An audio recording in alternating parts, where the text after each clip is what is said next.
Queridos alunos, advogadas, advogados, é um grande prazer termos aqui essa noite. Desejo uma boa noite a todos. Hoje temos o prazer em receber a Comissão de Biodireito, Direito Médico e Bioética da OAB de Santana e trataremos do tema Biodireito e os direitos fundamentais do embrião humano. E a partir de agora passo a compor a mesa para iniciarmos a palestra. Chamo à mesa o ilustre senhor presidente da subseção da OAB de Santana, Dr. Cláudio Moreira do Nascimento.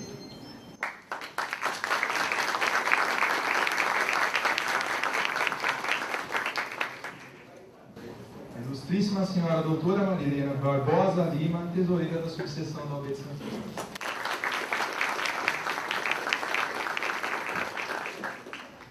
Ilustríssima doutora Ana Carolina Daher Costa, presidente da Comissão de Direito Médico, Biodireito e Bioética da OAB de Santana.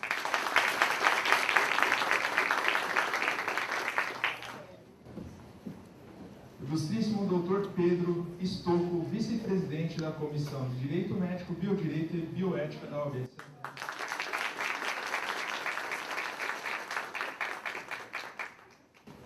É um prazer tê-los conosco. Passamos agora a dar início à nossa palestra. Para tanto, eu passo a palavra para a doutora Ana Carolina.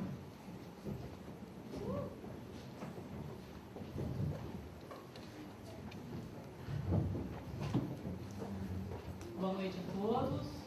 Hoje é um dia muito especial para a Comissão de Direito Médico, Biodireito e Bioética da Subseção de Santana, pois é um dia de concretização dos nossos projetos. Porém, para que isso fosse possível, contamos com a colaboração de muitos profissionais. Por isso, representando a comissão, vou fazer alguns agradecimentos. Agradecemos, primeiramente, à Universidade de Anhanguera, representada nessa noite pelo Dr. Luiz Henrique. Agradecemos aos professores que disponibilizaram minutos preciosos de suas aulas para permitir a divulgação do evento. Agradecemos à diretoria do OAB de Santana por todo o apoio e incentivo. Agradecemos ao Dr. Hugo Barroso Velzi, presidente da Comissão de Direito e Biotecnologia da OAB de Jabaquara, que está presente. Obrigada, doutor. Agradeço com todo o carinho e a dedicação de todos os membros da comissão. Todos os membros estão presentes aqui hoje. Agradeço a todos que estão aqui. Agradecemos a presença de todos os alunos, colegas e demais participantes. Em especial, a presença do palestrante, nosso mestre, professor Joseval Martins Viana, que não mede esforços para nos passar seus preciosos conhecimentos na área de Direito Médico e da Saúde. Vou passar a palavra para o Dr. Pedro Estocco, que vai ler um breve currículo do palestrante. Boa noite a todos. O professor Joseval, ele é advogado, atuante na área do Direito da Saúde, é doutorando em Ciência da Saúde, com ênfase em Bioética na Reprodução Humana Assistida, pela Faculdade de Medicina da ABC. Membro do Comitê de Ética e em Pesquisa da Faculdade de Medicina da ABC. É professor convidado do mestrado e doutorado da Faculdade de Medicina do ABC e professor de Biodireito e Bioética dos cursos de pós-graduação de Direito Médico e da Saúde. Agora passo a palavra. Agora convido o professor Joseval para compor a mesa junto conosco.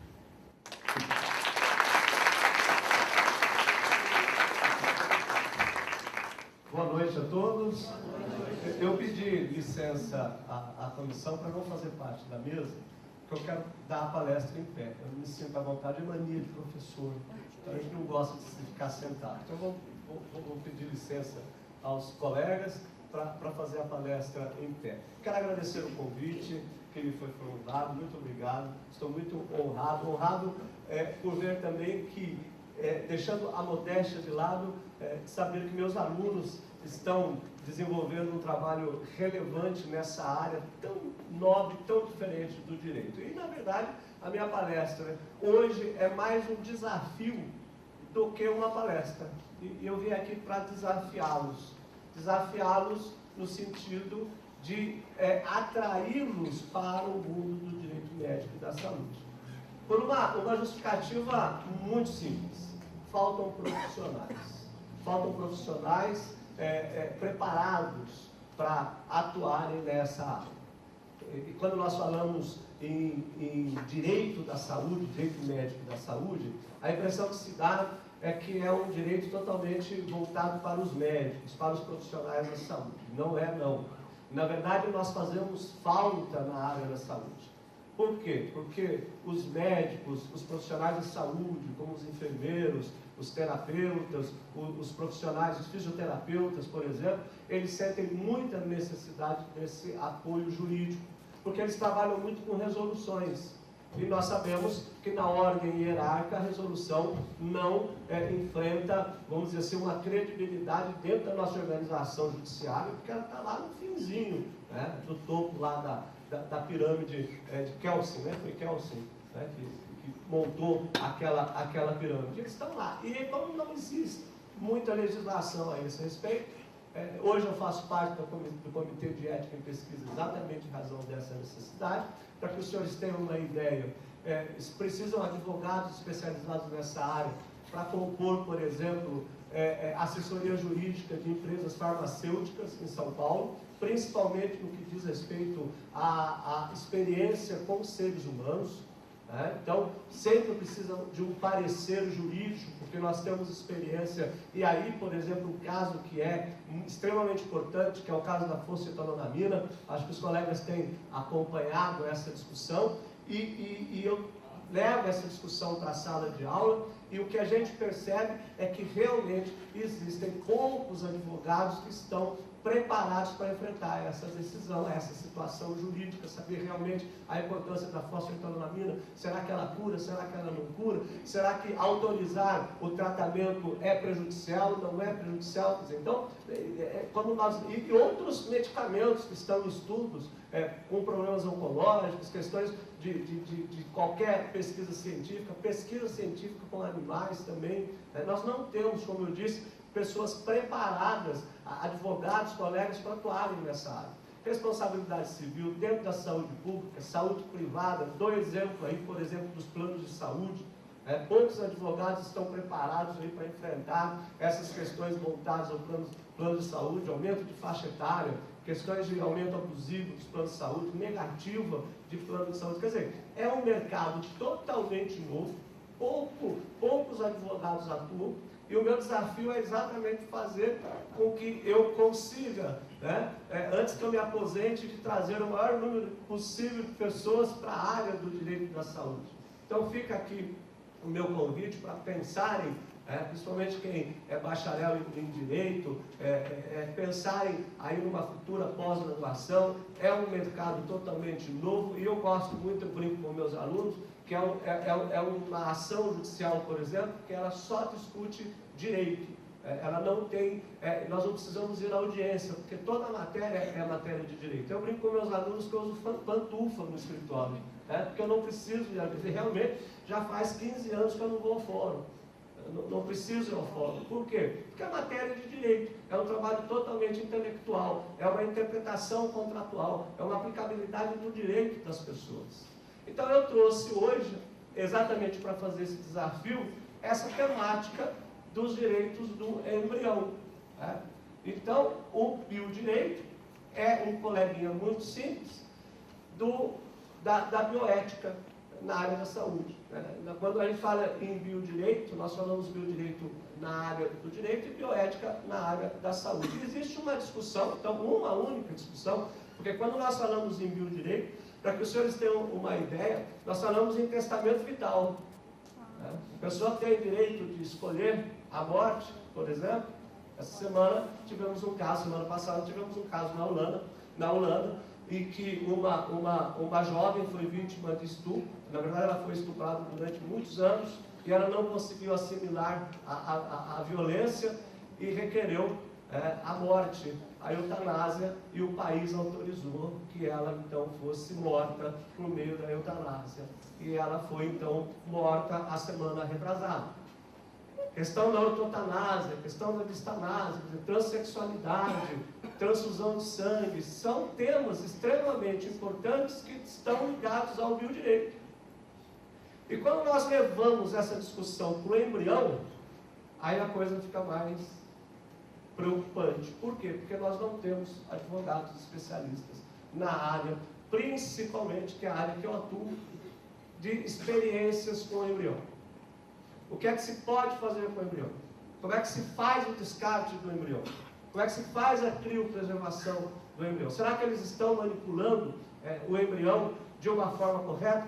Não vou muito longe. Não trouxe a foto hoje aqui para não ofender a moral de ninguém, nem a suscetibilidade dos colegas, mas se os senhores colocarem no Google sopa de embrião na China, os senhores irão encontrar ali os chineses tomando sopa de embrião. Faço esse desafio aqui com meus alunos, assim, dá uma olhadinha lá, que você vai ver. Está todo mundo tomando a sua sopa de embrião, tranquilinho, comendo as perninhas do embrião.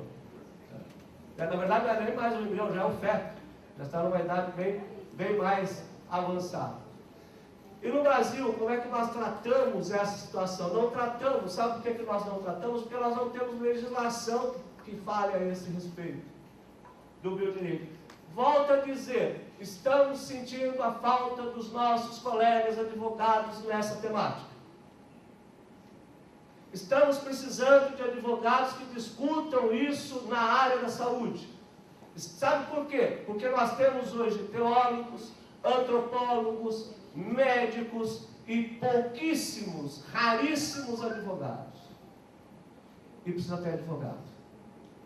Advogado para proteger o direito do embrião. Quando eu digo advogado para proteger o direito do embrião, é estabelecer, inclusive, o limite do que é o que não é ético e o que é o que não é legal. Até porque a nossa lei, mesmo quando se trata da questão do embrião, o aborto é proibido, né? É um ilícito penal, e prevê algumas excludentes em que se pode fazer o aborto. E aí você se depara com a seguinte situação: chega lá o cliente no seu escritório, a sua cliente dizendo o seguinte: doutora, eu estou grávida e eu fiquei sabendo agora que eu tenho um problema oncológico muito forte e que eu vou precisar fazer um tratamento e eu estou grávida e o médico me disse que o embrião é inviável. E se eu insistir na gravidez, ele vai sair reformado. Se é que ele vai viver. E aí eu pergunto, será que é possível ou não entrar com ação judicial? Porque não tem na lei esse caso. Nós temos o caso do estupro, temos o caso do anencéfalo, temos o caso de salvar a vida da mãe, mas esse caso nós não temos. E aí ficamos nós apavorados diante da cliente, porque agora, qual é a situação a ser tomada? Então, qual é a resposta? Sim, tem. Só que precisa entrar com ação judicial. E sabe qual que é a ação judicial? Os alunos sabem, estão proibidos de falarem. É um habeas corpus. Sabe onde que ele vai ser distribuído? Ele vai ser distribuído lá no Tribunal do Júri. Por que no Tribunal do Júri? Crime contra a vida. Eu distribuo lá, requeiro um alvará para a equipe médica para poder fazer o aborto. E aí eu corro o risco de pegar um juiz, uma juíza, por questões pessoais, que é contra, e que às vezes indefere a liminar, e que você tem que fazer essa discussão. Para saber, para poder defender o direito da mãe, e em outros casos, defender também o direito da própria criança, do próprio embrião. Eu brinco que eu só acho que um dos poucos advogados que protege o espermatozoide e o gameta. Porque a minha área é reprodução humana, e isso me incomoda no sentido de uma legislação que nós não temos uma legislação própria. Nós temos no Brasil uma resolução, daqui a pouco nós vamos falar dela, é a resolução 2121 de 2015, do Conselho Federal de Medicina, que vai tratar da reprodução humana assistida. A única coisa que nós temos no Brasil é essa resolução, que vai inclusive tratar do descarte do embrião. Os senhores sabem como é que é feito o descarte de embrião aqui no Brasil?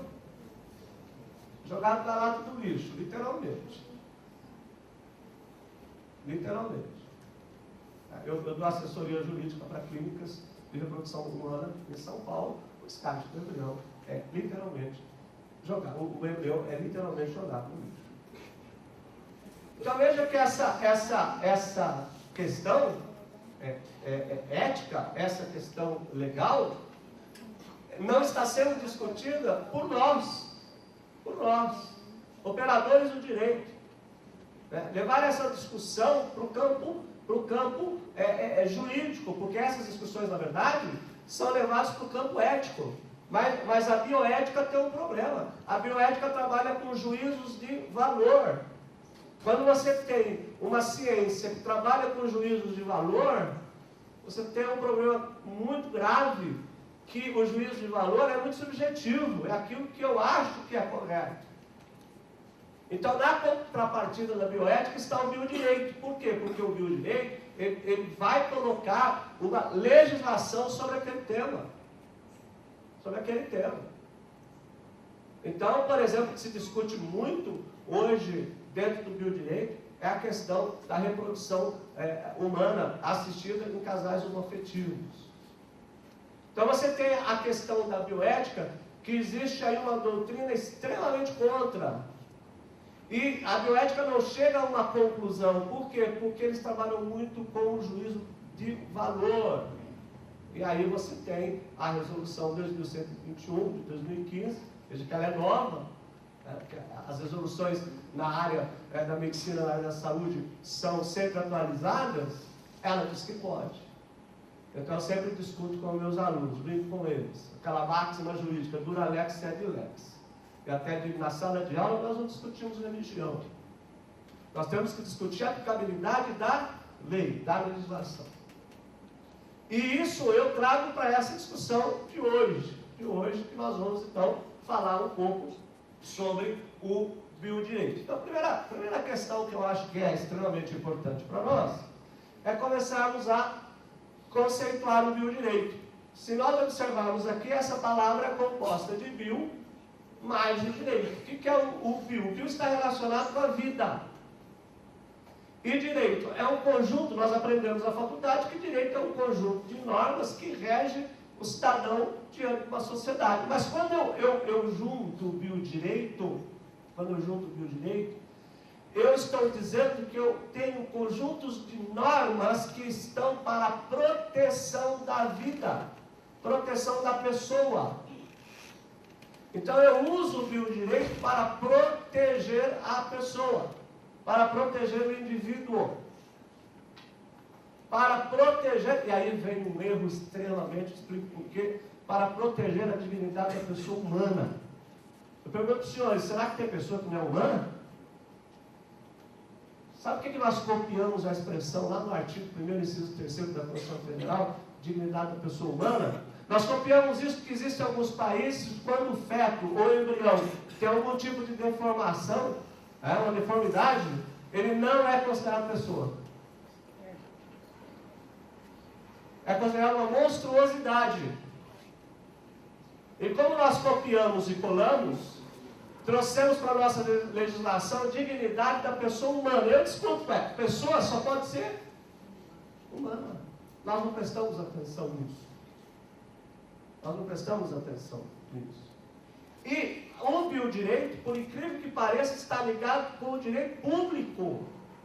Por que com o direito público? Porque é o Estado que protege a vida das pessoas. Ou pelo menos deveria proteger a vida das pessoas. Essa é a ideia do biodireito. Então ele está voltado para o direito público. Por quê? Porque a vida da pessoa está em primeiro lugar. E aí eu abro um parênteses. E se eu quiser morrer? Será que eu não tenho direito? Estou em estado terminal. Percebo que qualquer tipo de tratamento não vai dar resultado nenhum. O médico já me avisou. E aí eu digo, olha, eu não quero nenhum tipo de tratamento mais. Eu quero morrer tranquilo. Será que eu tenho essa escolha? Quem vai responder se eu tenho essa escolha, se eu não tenho essa escolha, é o biodireito. Inclusive, quando eu falo de questões voltadas a direitos do paciente, quando eu falo da questão, já disse, transexualidade. Tá? Aliás, tivemos agora uma notícia, agora, se tiver essa notícia hoje, que a OAB está dando oportunidade para os advogados, para as advogadas usarem o nome social, né? que é, dentro da perspectiva social, é um avanço. São questões que devem ser discutidas e levadas pela sociedade. O pessoal da saúde já tem esse direito há muito tempo. Os alunos do Enem já têm esse direito há muito tempo, de usar o nome social. Os senhores perceberam, eu estou levantando ao longo da palestra um pouco essas questões, só para que os senhores sintam a necessidade de nós advogados, estarmos presentes nesse debate. Prepará-los para essa discussão. Nós estamos perdendo espaço, hein? Nós estamos perdendo espaço. Estamos perdendo espaço, porque essas coisas têm acontecido.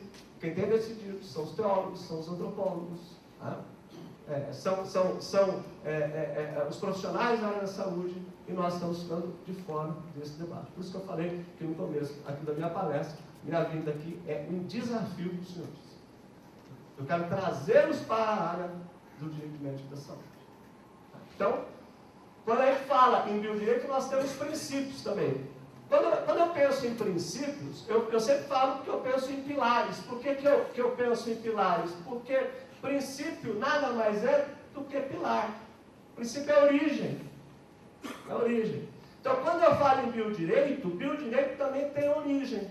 Então, eu tenho dois princípios básicos no biodireito. Primeiro, eu já falei, a dignidade da pessoa humana, lá no artigo 1º, inciso 3º da Constituição Federal. Então, é um princípio muito importante, né? A dignidade da pessoa humana, a proteção à dignidade da pessoa humana.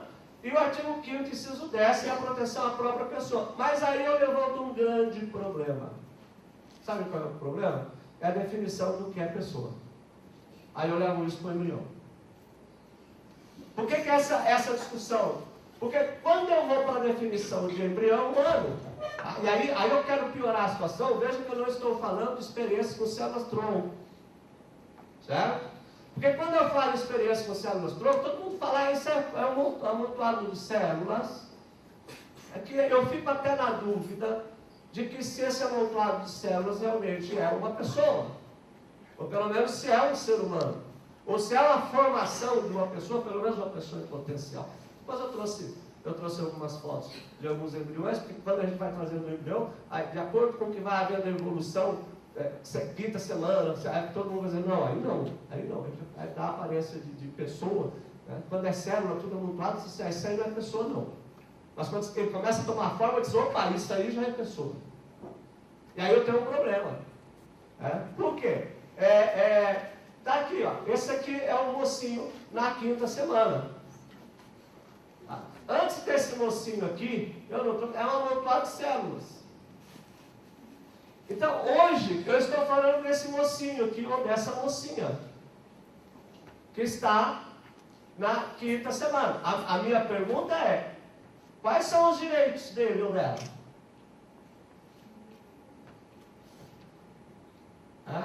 Quando que ele é pessoa, quando que ele deixa, ou quando começa a vida?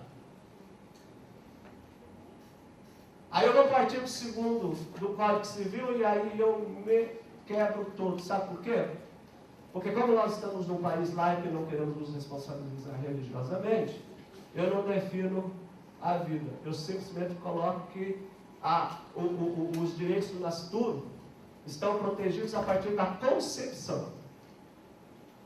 Aí eu não defino concepção. Para mim é bom não definir concepção. Depois eu vou explicar por quê. Olha a 8ª semana. Na 8ª semana ele está começando.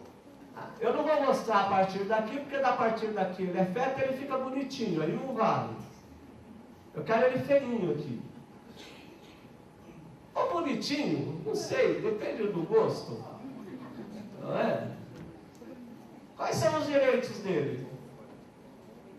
Nós pensamos no dano moral, nós pensamos em executar o título de crédito, na separação, nós pensamos no divórcio, nós pensamos no direito empresarial, nós pensamos nos direitos trabalhistas e não pensamos no direito desse moço aqui, ou dessa moça aqui.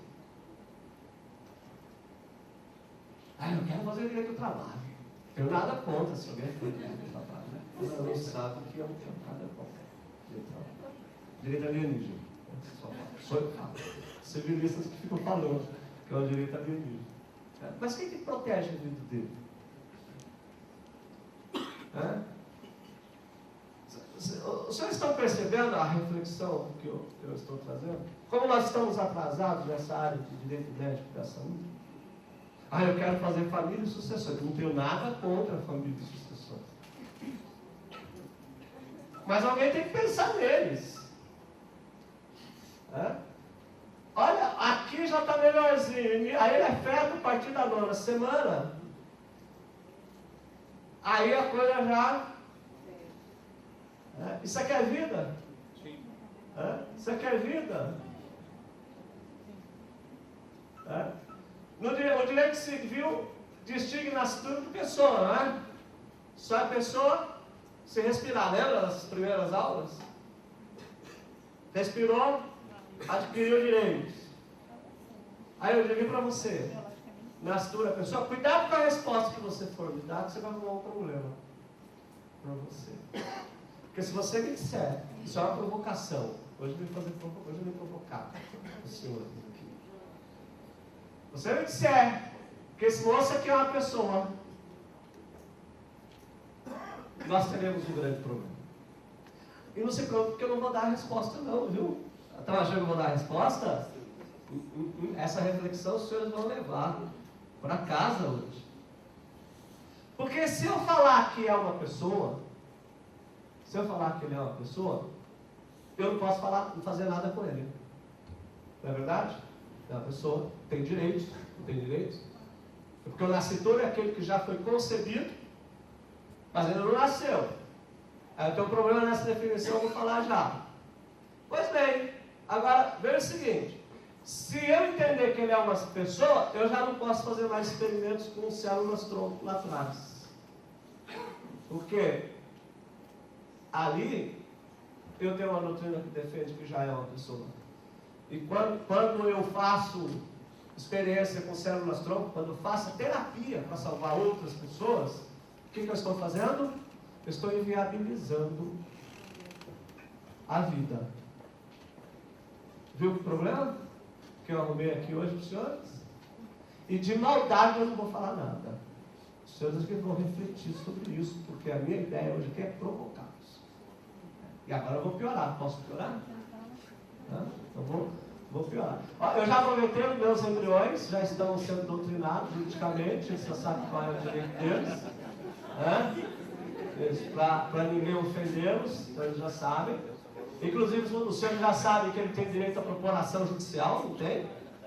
Tem procura. Se eles forem ofendidos, nós temos exemplos na literatura, né, da doutrina, da jurisprudência, de que o último conseguiu uma ação de R$100 mil, porque foi ofendido. Agora teve um problema. Sabe qual que é o problema? O problema é com essa palavra aqui, concepção. Sabe por quê? Porque ela não define o início da vida. Ela diz o seguinte: a personalidade civil da pessoa começa no nascimento com vida, mas a lei põe a salvo desde a concepção os direitos do nascituro. Ótimo! O que é a concepção? Já pensaram nisso? Tem gente que diz assim: concepção é fecundação. Não tem gente que pensa na fecundação? Eu digo, mas eu acho que é na nidação. Então a vida começa na concepção, começa na fecundação ou começa na nidação? Ou pior, ou começa com aquela teoria que é atual a partir do momento em que eu tenho os ligamentos dos neurônios no embrião. Porque a partir, antes disso, existem pessoas que entendem que é coisa. Mas aquele mexeu na minha barriga. Aí os geneticistas dizem o seguinte: isso é reflexo. Ele não tem ligação dos neurônios aí. Ele só vai perceber o mundo, sabe quanto? A partir da 20ª para a 24ª semana. Tem artigo científico nesse sentido. The Guardian publicou, uma revista internacional, publicou essa teoria de que o embrião só começa a ser pessoa efetivamente a partir da 20ª ou 24ª semana. Só que tem um problema nessa teoria. Tem geneticista que fala que é na 12ª. Eles não começam a entender quando quer. Mas tem uma lógica. Vou fazer um outro desafio. Na lei de transplantes, nós temos que a morte é uma morte encefálica, não é uma morte cardiorrespiratória. Se for uma morte cardiorrespiratória, eu não posso fazer transplantes.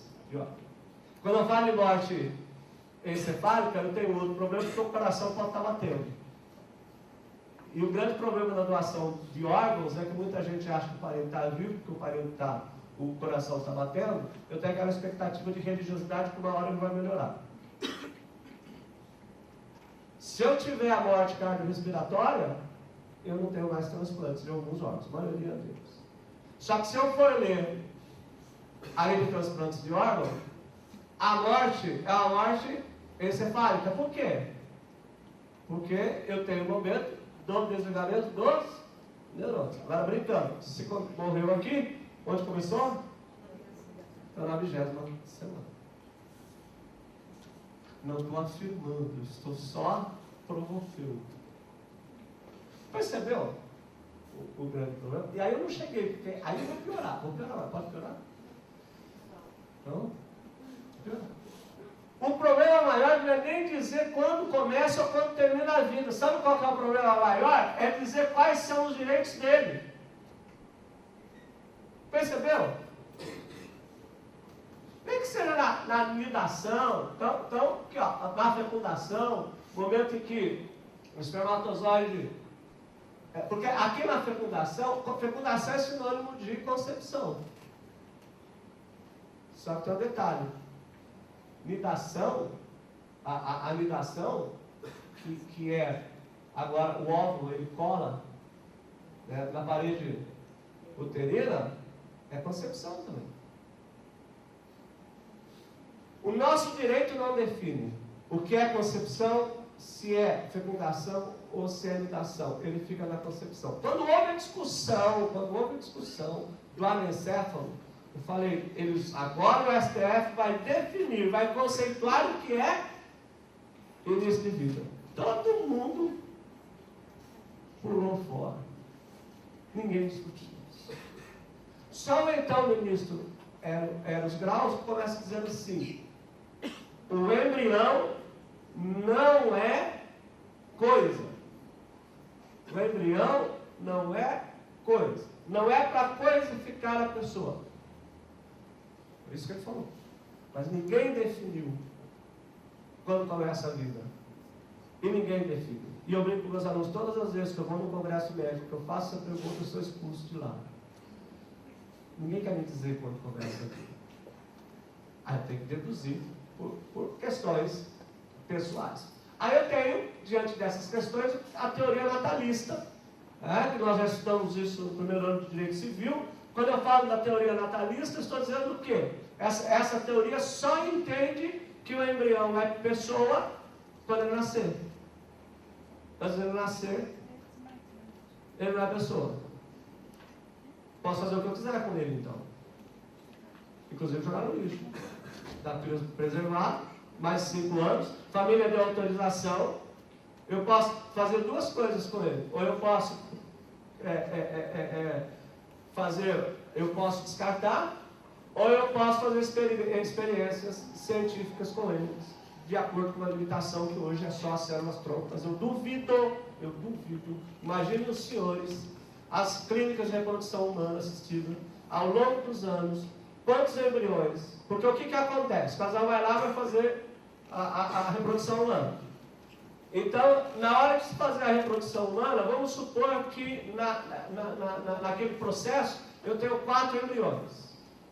Quando eu faço a transferência para o corpo feminino, o primeiro embrião já deu certo, a transferência. A mulher ela engravida. Quantos será que voltam para pegar os outros 3 que estão lá? Quem é que fiscaliza isso? A Anvisa.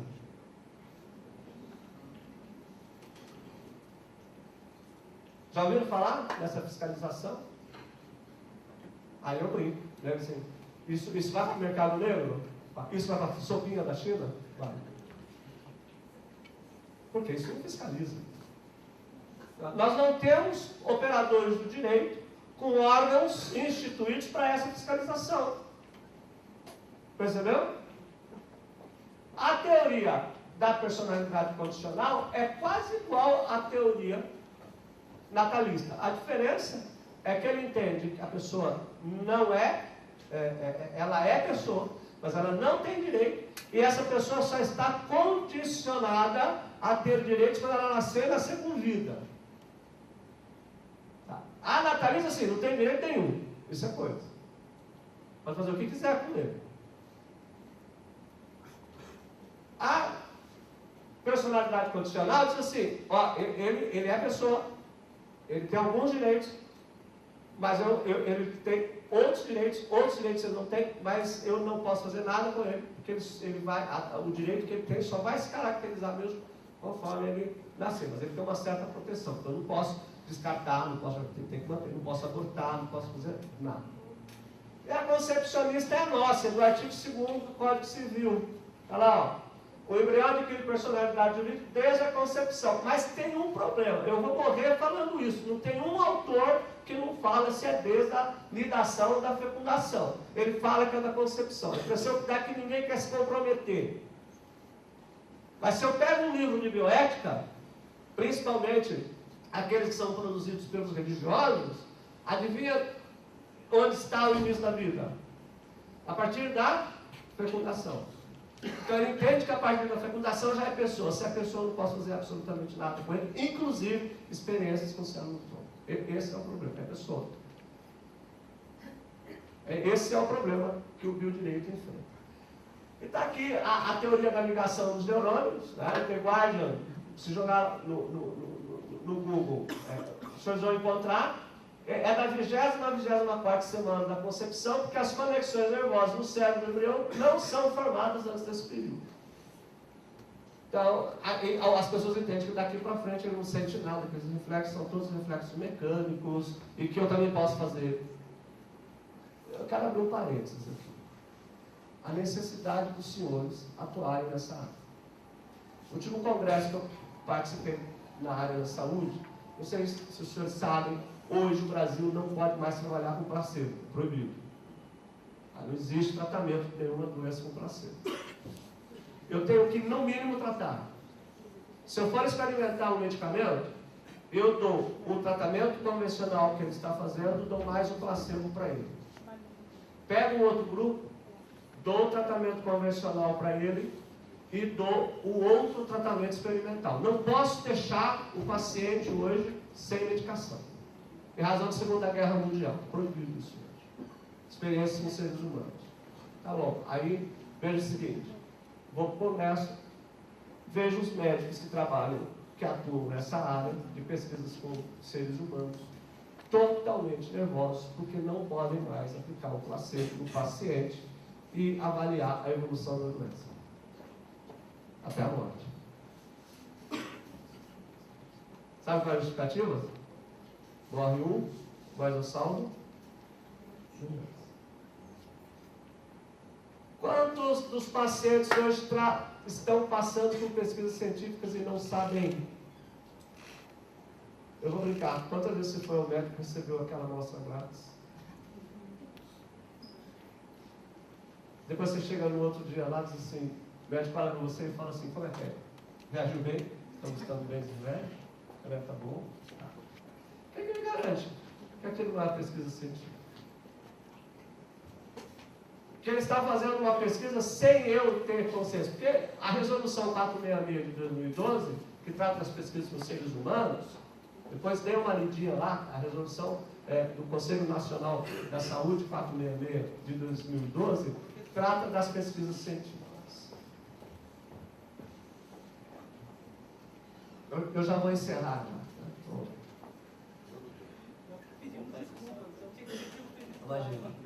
Então, Para participar da pesquisa científica, eu tenho que assinar um termo de consentimento que chama TCL, termo de consentimento livre esclarecido. Quando você vai fazer tratamento médico, você tem que assinar o TCI, termo de consentimento informado. Você assinou? O médico explicou? Deixa eu ver assim, está aqui, eu estou dando autorização do senhor, da senhora, para assinar, para eu poder fazer a intervenção cirúrgica, para poder fazer o tratamento. Os senhores assinam isso? Os senhores que são advogados não assinam, imagina nossos clientes. Porque tem autonomia para dizer, eu não quero esse tratamento. E não tem ninguém para fiscalizar. Quantos dos senhores têm um prontuário médico em casa, dos senhores? Os senhores trocam de médico, pede tratamento. Precisa levar, se não é. Quando os senhores trocam de médico, penso eu que os senhores pegam o prontuário médico daquele médico e levam para o outro. Se a senhora, doutor, vocês fazem isso, não fazem? Tem que fazer. Porque se eu sou advogado, não faço, quem mais é o meu cliente? Para que serve o prontuário médico? Exatamente para ter o relatório, todo o tratamento que eu tenho. E o prontuário médico numa ação indenizatória por dano moral é essencial para eu saber qual foi. Eu não fiz medicina. Eu fiz muita leitura para poder entender. Tem muita gente que acha que eu sou médico. Eu sou médico. Eu tinha que estudar muito, ler muito artigo científico, correr atrás, como se eu tivesse atuado no direito tributário.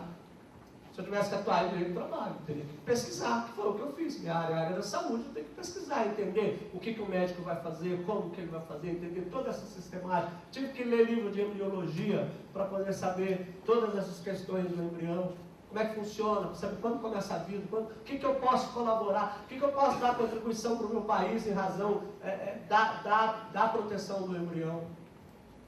Essas são as questões que nós precisamos levantar. Né? Então, o que diz a teoria geral, a conclusão das leis brasileiras? Que o nascituro, embora não seja expressamente considerado pessoa, tem a proteção legal dos seus direitos desde a concepção. Não falou de novo. Vocês entenderam a dificuldade?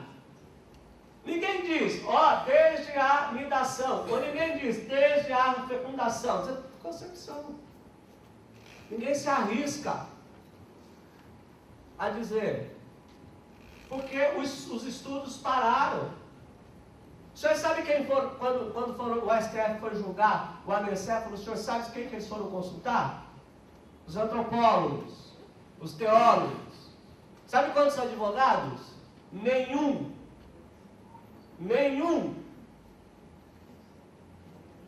Vou repetir. Nenhum.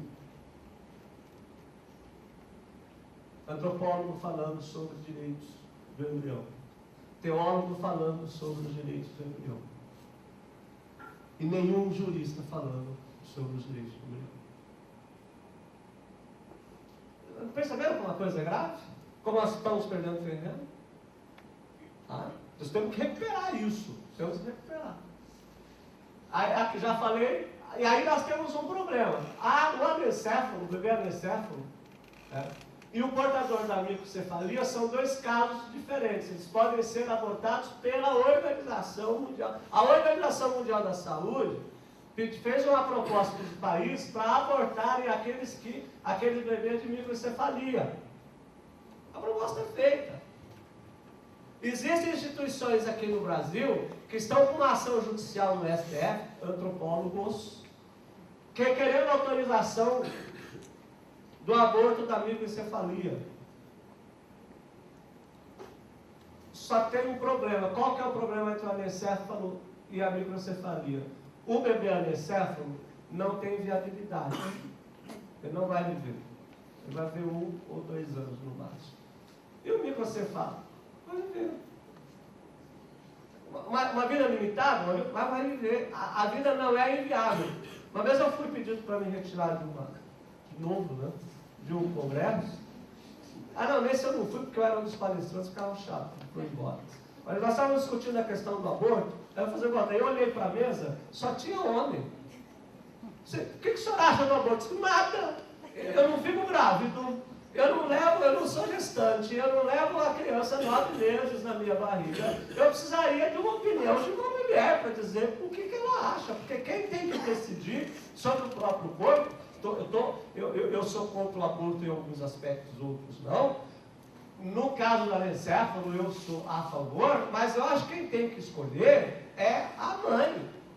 É a mãe, é o pai, porque pelas estatísticas, quando eu vejo uma criança anencefala, eu só vejo a mãe empurrando o carrinho do neném, não vejo o pai. Por quê? Ó, o cidadão. Eu fiquei deprimido. Ah, sua mulher não ficou deprimida? Eu não sei fazer. A sua mulher não sabe fazer? Então quem tem que decidir é a mulher. Eu não mando de marmanjo ficar aqui sentado, não, porque o aborto, porque... Não, eu tenho que dar a palavra à mulher, ela tem que dizer se ela quer ou se ela não quer carregar o nenê anencefalo. Ou até a microcefalia, eu sou um pouco contra, embora eu deixe que a mulher escolha a situação, não há legislação para autorizar a microcefalia. Agora, o pessoal da antropologia entrou com uma ação direta no STF para autorizar, com base na Organização Mundial da Saúde. Mas a microcefalia tem um problema. Esse aqui é o anencefalo. Tá? Eu trouxe um desenho para não chocar muito da microcefalia. Eu não tenho, se os senhores perceberem, ele não tem o cérebro. Então tem aí um caso de uma criança que chegou até os 2 anos de idade. Eu acho que para a mãe, eu, como homem, impor para a mãe, para a mulher, enfrentar uma gravidez dessa, é ela que tem que escolher, não sou eu. Ela tem que saber se ela tem forças para enfrentar essa gravidez. Porque tem mulher, eu conheço, eu tenho um cliente que assim, doutor, eu vou até o final, só preciso de uma assessoria jurídica, eu vou até o final. Ótimo. Mas quem tem que decidir? É a mãe. Certo? O caso da microencefalia, se os senhores perceberem aqui, o cérebro é um pouco menor, mas a vida dele não é inviável, ele vai viver. Ele vai viver. Percebeu? Então são 2 situações diferentes. Aqui não, aqui a vida é inviável. Aqui não. E eu preciso de gente discutindo isso comigo. Percebeu? Eu preciso de advogados e advogadas enfrentando essas questões que nós não temos. Se temos pouco. Né?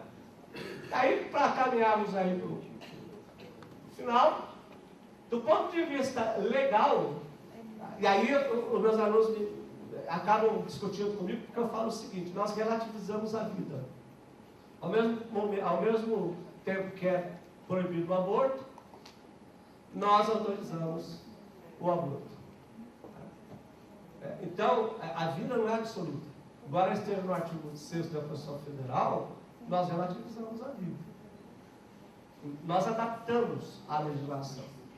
Então, ao mesmo tempo em que o embrião e o feto, falando mais do embrião, ele pode titularizar direitos personalíssimos, então ele tem direito à vida, aí já quebrou tudo, né? Porque se eu parto do princípio constitucional de que o embrião tem direito à vida, eu preciso saber como é que eu vou lidar com essa situação da anencefalo, como é que eu vou lidar com a situação que eu coloquei o caso para os senhores do nenê que não vai viabilizar, porque a mãe tem que fazer o tratamento oncológico. Aí digo, mas são exceções, então eu relativizo a vida. Direito à proteção pré-natal. Interessante que ele pode receber doação também.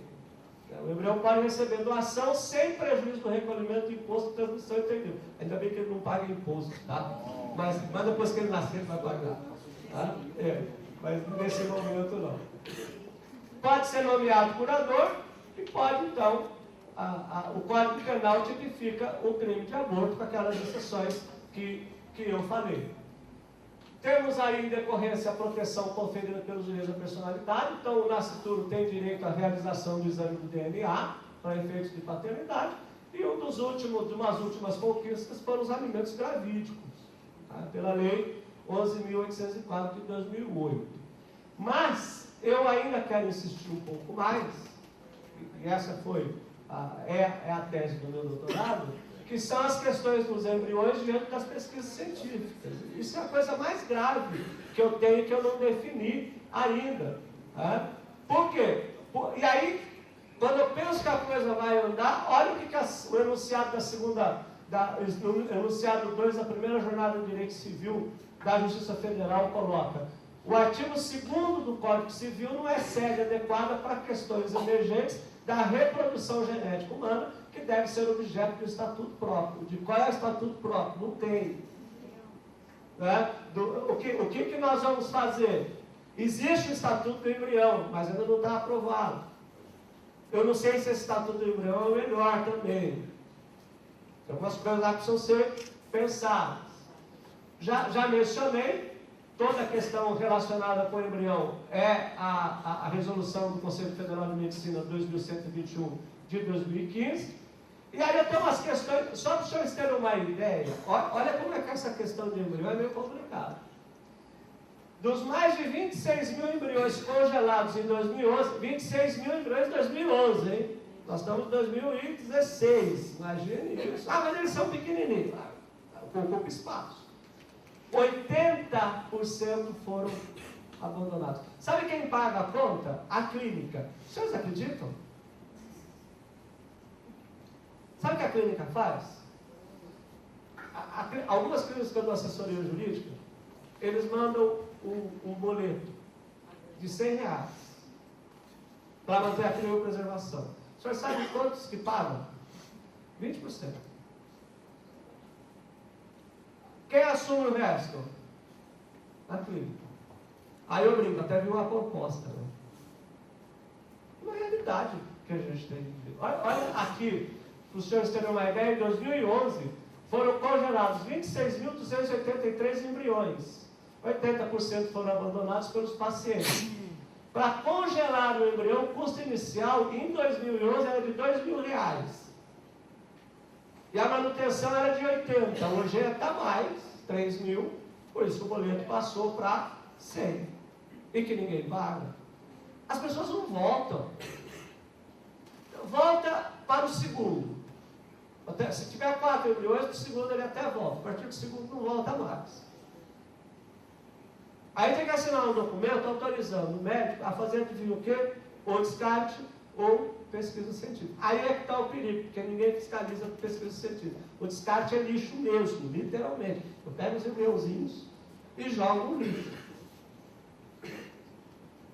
E quando caiu, eu ainda fiz em cima. Maldade, né? Mas é isso. Os senhores ficam tudo aí na trabalhista? Fica tudo aí no direito, comercial, tributário, e as pessoas ficam pisando nos embriõezinhos. Desculpa a brincadeira. Olha aqui.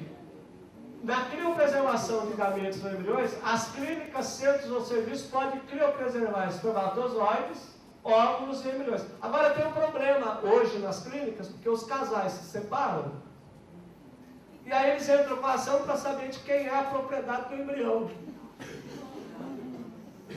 É verdade. Eu tenho um monte de ação judicial nesse sentido. Separaram. E outra, o marido vai fazer quimioterapia, vai ficar às vezes em fecho, então ele vai fazer a doação de espermatozoide. Se alguém quiser fazer doação de espermatozoide lá na Ideia Fértil, onde eu trabalho, pode ir lá, viu? Porque nós estamos precisando de doadores. Eu e meu orientador estamos tentando trazer uma máquina dos Estados Unidos, uma máquina chinesa, que é muito fácil, uma máquina grande. Aí o rapaz vai lá e passa na máquina, a máquina balança lá, e a gente pode espermatozoide. Mas não sei se o governo vai autorizar toda essa máquina. Porque por enquanto é manual. A gente entrega um potinho. Na máquina não é noiva, tá, gente? Então, por enquanto é manual, a gente entrega um copinho, o senhor vai na sala individual. É tudo anônimo, ninguém fica sabendo. Tal.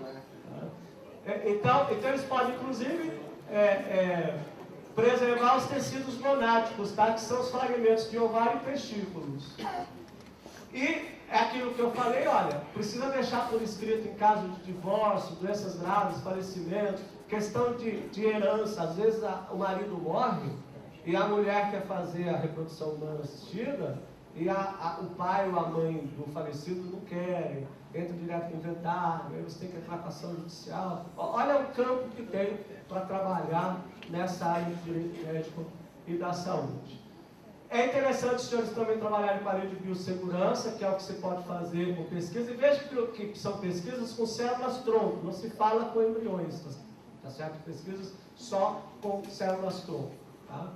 E aí eu vou fechar com essa questão, em que o biodireito nasce como uma nova ciência jurídica para acompanhar o desenvolvimento científico, para proteger o embrião.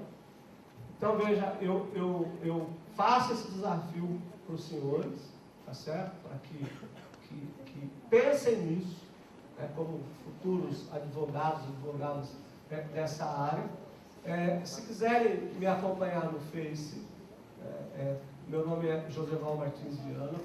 Eu digo que eu não sou um Face chato, tá? Eu não marco ninguém, não vendo livro para ninguém, eu só faço os posts, meus alunos sabem disso, me acompanharem sobre algumas situações do direito médico e da saúde. Né? E quero agradecer mais uma vez o convite que me foi feito, e eu encerro aqui então a minha palestra. Muito obrigado.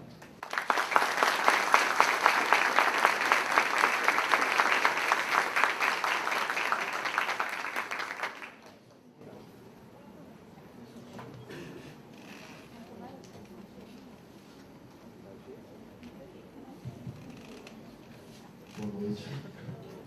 Inicialmente eu quero agradecer à Faculdade Anhanguera por disponibilizar mais de uma vez esse auditório, essa parceria maravilhosa. O Dr. Joseval, acho que pensava que ele ia embora, né? Tenho certeza que os alunos aqui, os advogados aqui, querem saber um pouco mais. Eu tenho uma curiosidade, eu realmente me conheço muito pouco dessa área brasileira, eu não conheço nada, embora diplome na área de planos de saúde e de seguros. Mas eu tenho uma curiosidade muito grande de saber como que está hoje a legislação em relação, não sei nem se essa sobre barriga de aluguel. Como é que está essa situação, doutor? Tá. Essa primeira, a lei, a resolução 2121 de 2015, ele classifica como barriga substituta. Tá? A legislação, não existe legislação, só quem vai ainda falar um pouco ainda a resolução. Só pode ser parente, né? Pode ser o substituto da barriga de aluguel, não pode cobrar, não pode comercializar. E aí nós temos inclusive uma outra dificuldade. Então, por exemplo, a mãe ou a irmã podem ser barrigas substitutas, né, para aqueles que não podem ter filhos. Mas aí existe um outro problema. Não pode cobrar, então a legislação, a clínica manda E aí tem um outro problema, porque a clínica manda a documentação para fazer o registro da criança no cartório. Aí chega lá os pais, só que a mãe não é nenhum dos dois. Pronto. Aí o cartório diz, não, isso aqui não pode. Você não pode, está toda a documentação aqui. Não sei. Alguns cartórios registram, outros cartórios não registram. Vai precisar do advogado para entrar com a ação judicial para fazer o registro. E existe uma outra questão extremamente perigosa aí, que é a quebra de contrato, porque a mãe se afeiçoa à criança, dá à luz e na hora de entregar muda de ideia. Aí tem que entrar o advogado novamente. Então, a única legislação que vai falar ainda é a resolução 2121 de 2015. Não temos leis que tratam especificamente desses assuntos. E aí temos outros problemas. Reprodução humana de casal homoafetivo. Vai registrar outro problema no registro. Porque o cartório chega lá, como é que o senhor chama? Eu chamo Carlos. Como chama a mãe? Roberto. Você não, mas queria saber como chama a mãe. É o Carlos e o Roberto. Então você tem um outro problema. Então veja o seguinte, eu discuto com meus alunos o seguinte: o problema é a aplicabilidade da lei. Se eu sou contra ou se eu sou a favor, isso no meu caso. O caso é que eu tenho que fazer a aplicação da lei, porque a resolução diz que pode. Tá? Qual é o grande problema? Eu precisava transformar a resolução em lei. Eu precisava legislar, e nós não temos a legislação. Então existem esses problemas. e o que vai dar um pouco de segurança a essa resolução. Tá bom? Professor, uma pergunta. A concepção, ao seu ver, essa é a tua tese de doutorado, é da anidação ou da fecundação? Tenho certeza que todo mundo quer saber essa pergunta. Quer? Eu não queria responder, não. Eu não vou responder.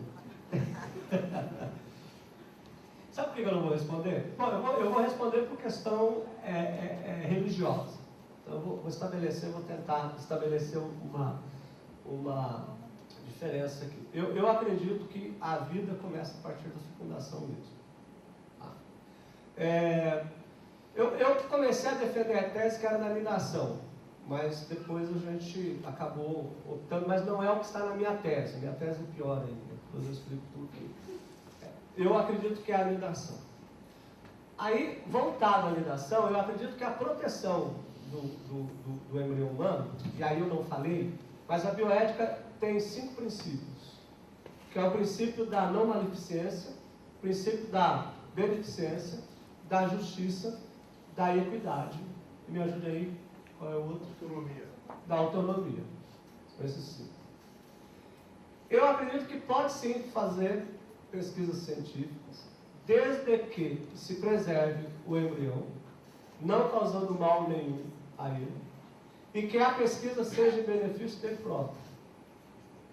Eu sou a favor do aborto naqueles casos em que o embrião é inviável, para não impor à mãe, respeitado o pedido da mãe, no caso do anencefalo, de que se precisar entrar com ação judicial, eu já entrei, no caso do anencefalo não, mas aquele caso que eu dei da mãe que foi fazer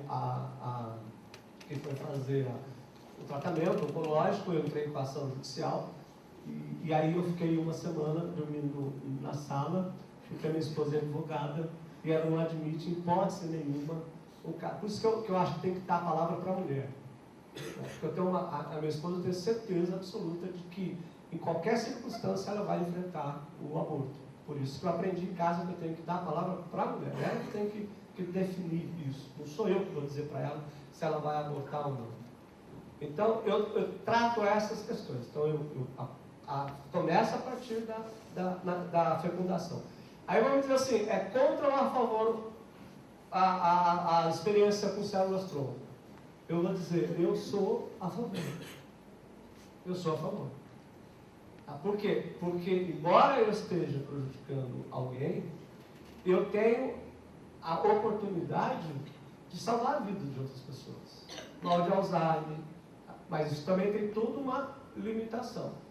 Qual foi o grande problema que eu precisei enfrentar na minha tese? O meu orientador entende que o embrião só é tido como pessoa na 24ª semana. E ele é geneticista.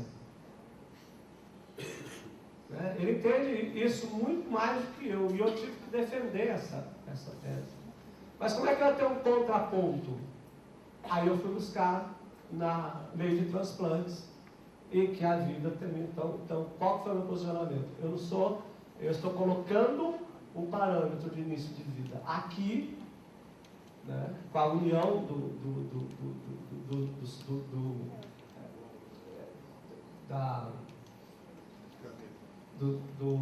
dos neurônios, né, essa união da ligação dos neurônios.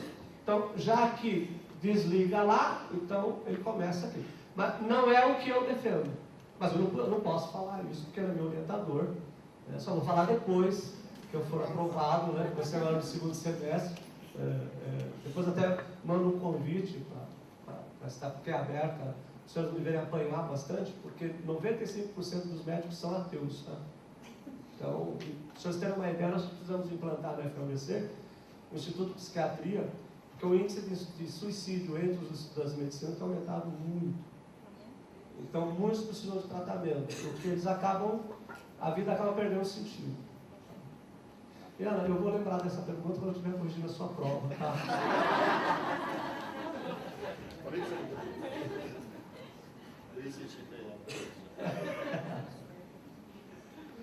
Alguém tem mais alguma pergunta?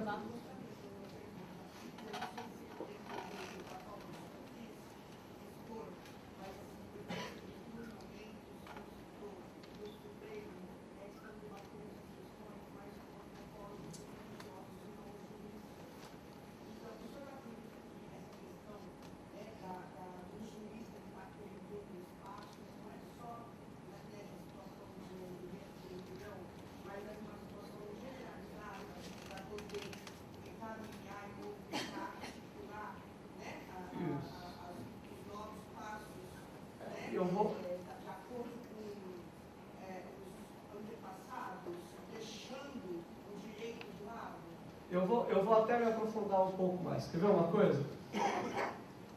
Todos nós gostaríamos de fazer mestrado. Gostaria de fazer mestrado, doutorado? Mas nós temos um problema muito grande. Muitos de nós, infelizmente, não temos condições financeiras de pagar R$ 2.500 no mestrado. E às vezes até R$ 2.800, R$ 3.000 no doutorado. Está exigindo muita gente fazer um mestrado e doutorado fora. Nós estamos perdendo tanto espaço, que nós temos bolsas de estudos sendo devolvidas pelo CAPES e mestrado e doutorado porque nós não temos alunos para isso. Você vai dizer, mas olha eu aqui, porque nunca ninguém falou isso para mim. Então nós estamos perdendo espaço nas pesquisas científicas de muito tempo já, porque esse assunto na área da saúde já vem sendo discutido há muito tempo. Então, os antropólogos, os teólogos, o pessoal da área da saúde, percebeu que com essas pesquisas eles conseguem, inclusive, incentivos do governo. Para vocês terem uma ideia, tem professor pesquisador na faculdade que chega a trazer mais de 3 milhões de reais para a instituição com pesquisa científica. Eu tenho 5 alunos de mestrado e doutorado que estão em Harvard fazendo mestrado e doutorado gratuitamente por convite de Harvard, porque o professor que deu aula para mim, ele é professor de Harvard. Sabe como é que ele conseguiu isso? Por meio de artigos científicos. Nós temos um grande problema. Eu não sabia disso, eu aprendi isso lá. Quando nós terminamos o curso, nós fazemos o TCC, fazemos a pós-graduação, fazemos a monografia, não é isso? Ninguém fica sabendo, a gente não faz uma publicação. Publicação que eu falo é publicação em revista indexada. Só quem faz publicação na área de direito é o pessoal da área da saúde, viu? Eu tenho uma orientanda lá que trabalha com crimes sexuais, violência doméstica, ela é enfermeira. Nós tivemos um estudo sobre zoofilia, uma tese, a pessoa que fez esse estudo é uma jornalista. E aí eu vou citando muita gente que está atuando na nossa área. Nós temos perdido bolsas de incentivo de mestrado e doutorado porque nós não somos incentivados a fazer pesquisa e a publicar. Como nós não fazemos pesquisas, porque nós somos juízes, somos promotores, somos advogados, não nos interessamos para esse tipo de pesquisa, o que acontece? As outras áreas veem esse nicho e vou dar um dado alarmante para os senhores. Grande parte dos médicos hoje estão fazendo direito, são médicos e advogados porque estão advogando, trabalhando no nosso lugar. E deixando a medicina. Os senhores perceberam como nós estamos longe? Eu tenho um colega que está deixando o direito para vender pouco. E eu tenho um médico que está terminando a faculdade de Direito, que ele vai advogar, porque existem vários médicos advogados que veem na advocacia um grande lucro muito grande. Porque ele está fazendo a expertise dele, não para a área do direito, mas para a área médica, porque aí ele une o direito médico e ele enxerga onde ele vai ganhar dinheiro. Então nós estamos ficando para trás. O antropólogo enxergou isso, né? O teólogo enxergou isso, e nós não enxergamos isso. O senhor sabe que o senhor, se tiver 3 ou 4 revistas hoje, publicações de revistas indexadas, B2, o senhor pode se inscrever em qualquer programa de mestrado, doutorado no Brasil? Alguém falou isso para o senhor? Para o senhor? Alguém aqui já explicou para o senhor como é que faz publicação de revista indexada? Para mim, não. Eu sou culpado, eu digo, trabalhei nesta casa há 16 anos, com muita honra, e eu nunca falei isso para meus alunos. Então a culpa também é minha. A culpa também é minha. Porque eu nunca falei isso. Eu precisei frequentar a faculdade de medicina para eu descobrir que lá eu estava perdendo espaço. Então, uma das minhas filosofias é contar isso para todo mundo.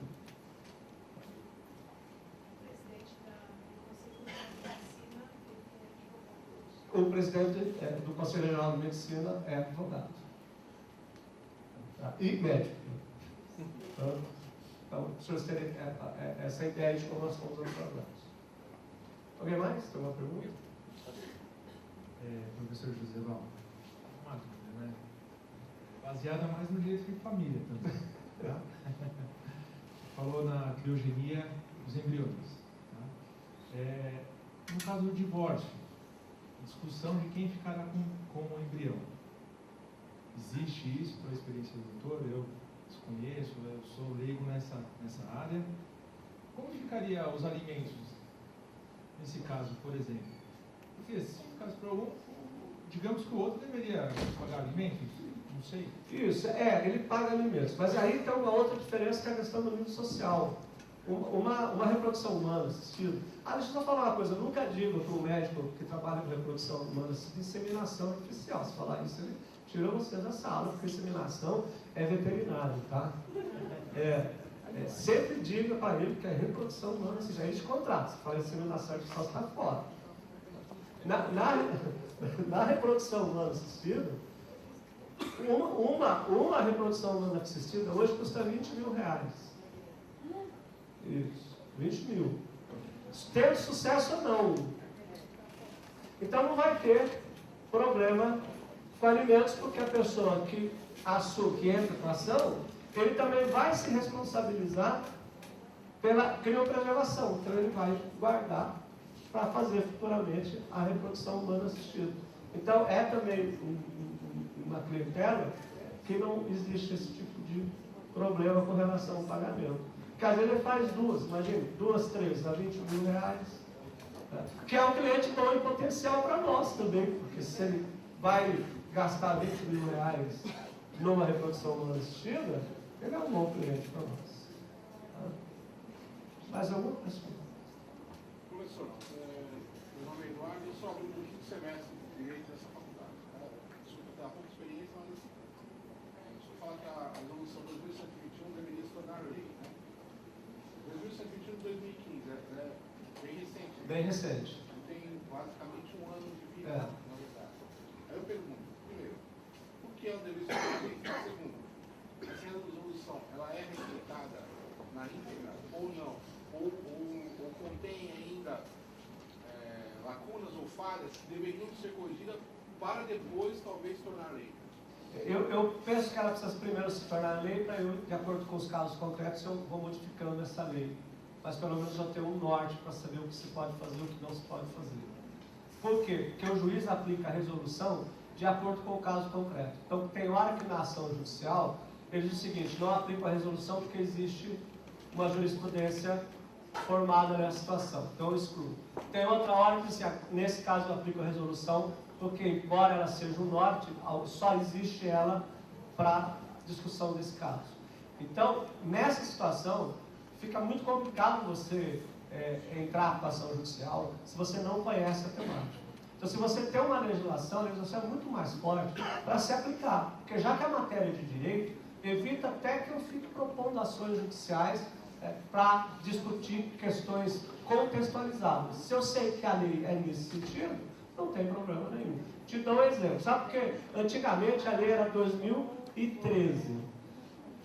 Tinha uma linha na lei de 2013, era 2013 de 2013, que dizia que mulher de 50 anos não podia fazer mais reprodução humana assistida.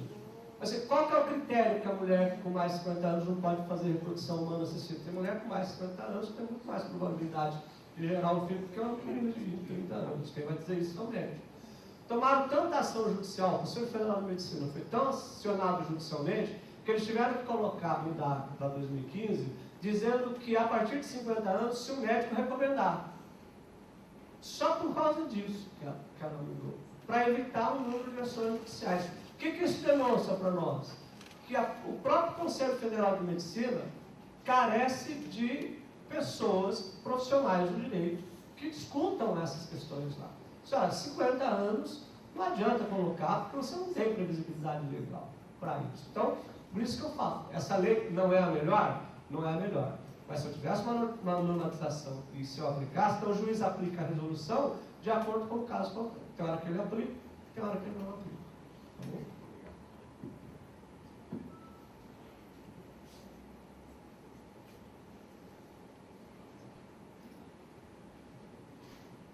Professor, agradecemos muito a palestra, acho que todos gostaram, pessoas tiraram dúvidas, agora é um ramo interessante para vocês começarem a pesquisar e seguir.